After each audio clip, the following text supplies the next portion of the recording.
मुख्यमंत्री को लेकर भी बीजेपी चौंकाई है कि प्रधानमंत्री की इमेज और केजरीवाल की इमेज दोनों की तुलना कर यहाँ पे वोटिंग हुआ है। लोग जान चुके थे कि सैंक्शन था केजरीवाल तो दोबारा सीएम नहीं बन सकते।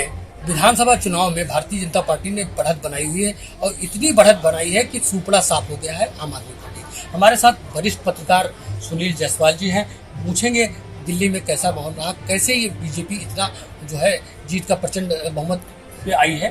सुनील जी, आपका स्वागत है हमारे चैनल में। देखिए, इस चुनाव का टर्निंग पॉइंट मेरे ख्याल से आपदा शब्द रहा है जी। आप समझिए, जिस तरह से झाड़ू एक समय में कामयाबी का राज रहा था आम आदमी पार्टी का, आपदा पराभव किया है।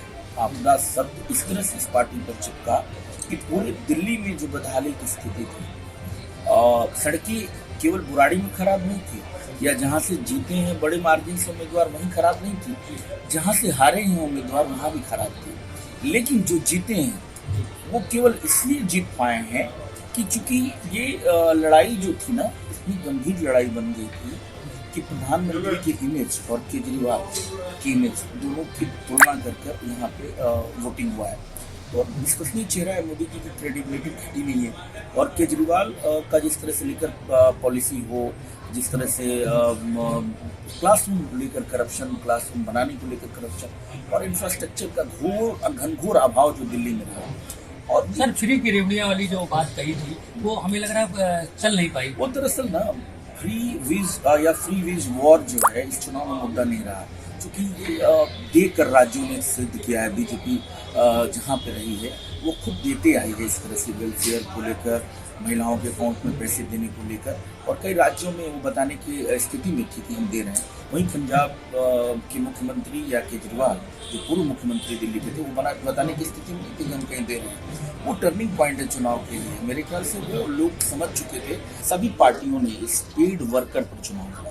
ये बड़ा मुद्दा है। मुझे नहीं लगता है कि इससे बीजेपी भी अछूती रही है। पेड वर्कर से चुनाव लड़ा गया है, क्योंकि दिल्ली में कामकाजी लोग रहते हैं, दिल्ली में कमाने खाने वाले लोग रहते हैं, वो चुनाव में इंटरेस्ट नहीं लेते हैं। वो कार्यकर्ता बनकर नहीं रहेंगे, पेड वर्कर हो सकते हैं। इसीलिए मुझे लगता है कि इस चुनाव को लंबा बढ़ा देना चाहिए।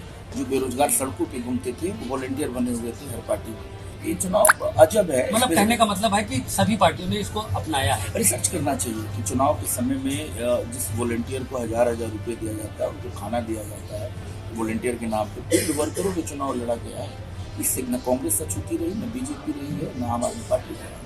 तो एक चुनाव का ट्रेंड है दिल्ली में। अच्छा, बड़े चेहरे हारना ये बहुत कुछ साबित करता है कि भारतीय जनता पार्टी की इतनी बढ़िया रणनीति थी, जो बड़े बड़े दिग्गज चुनाव हार गए। देखिए, मेरे ख्याल से चुनाव शुरू होने से पहले ही केजरीवाल जिस तरह से बिलबिला रहे थे, टीवी स्क्रीन पे वो चुनाव लड़ रहे थे, वो जनता के बीच में नहीं आ रहे थे। टीवी स्क्रीन पे रोज नई नई योजनाओं का जिस तरह से वो घोषणा कर रहे थे, नई पॉलिसी लेकर आ रहे थे, उसको लेकर भी क्रेडिबल चेहरा जो होना चाहिए। बतौर मुख्यमंत्री जिस तरह से अतिथि रही है वो नहीं बोल पा रही थी, और बतौर पूर्व मुख्यमंत्री जितना ये योजनाओं का ये घोषणा कर रहे थे, उसका भी रेट लगाया चुनाव में। चूंकि एक सीएम संवैधानिक पद पे है, उसको आप टेम्परेरी बता रहे हैं, उसको आप बता रहे हैं तात्कालिक हम अरेंजमेंट किए हुए हैं, खुद बनेंगे सीएम। जबकि पूरी दिल्ली जानती है, मीडिया बता चुका था, अखबार पढ़ के लोग ये जान चुके थे, टीवी देख के लोग जान चुके थे कि सैंक्शन था केजरीवाल पे, तो दोबारा सीएम नहीं बन सकते। एक सवाल है, आखिरी सवाल है कि मुख्यमंत्री कौन बनेगा, क्योंकि काफी सालों से आप भी भारतीय जनता पार्टी को कवर करते आ रहे हैं। कुछ देखिए, मुझे लगता है ना कि मुख्यमंत्री को लेकर भी बीजेपी चौंकाई है। और मुझे नहीं लगता है कि दिल्ली जिस तरह से लोग कह रहे हैं कि यहाँ से केजरीवाल को हराने के बाद प्रवेश करना, दिल्ली की गद्दी पर बैठेंगे, मुझे लगता है कि नहीं, ऐसा नहीं है। दिल्ली में 48-50 सीट जीती है, कोई सीट खाली करा कर हो सकता है, कोई सांसद को भी बनाया जा सकता है। मुझे नहीं लगता है कि एमएलए ही मुख्यमंत्री होगा। कोई छुपा हुआ चेहरा मुझे लगता है कि सीएम को गद्दी तक पहुँचेगा, जो बाद में चुनाव में विधायक। बहुत बहुत धन्यवाद आपका।